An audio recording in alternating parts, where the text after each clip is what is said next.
And maybe also because of where I'm from. I'm from a farmer village where it's not, people don't talk really about their emotions, and they don't believe in diagnosis like ADHD or even dyslexia. It's just like you got to push through, like it's, stop being a wimpy. What is of course absolute BS, right?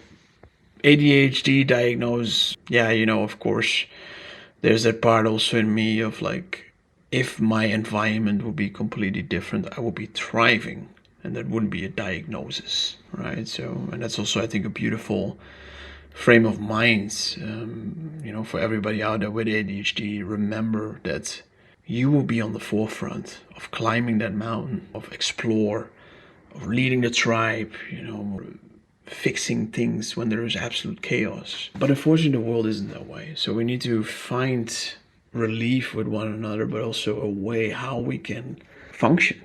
And with some people, it helps with medicine, and that's okay too. I read a lot of comments online where people said they're 40 and they were unmedicated, and then they tried it and they say, oh my God, I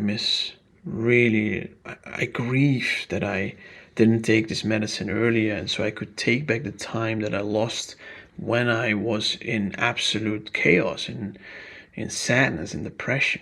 Right? And I think there's also certain studies saying that if you are diagnosed with ADHD, the people who are medicated, they live longer in general. And it makes sense to me, because I personally, if I look back at the time when I was younger, how often I was so angry. I was so angry at, like, not even the world, but why me? Victim, I guess, but why can I not be like them, having a normal brain and think normal? And then I also saw another topic where people said, like, yeah, and I even have it when, let's say, there's a certain argument or a discussion. It's very difficult to remember, to say certain things. And because of that, I believe that other people think I'm stupid. And then you go again into that loop of like, shit, and maybe you don't even want to meet people eventually. You close down, etc. So it's very tricky. It's not easy at all.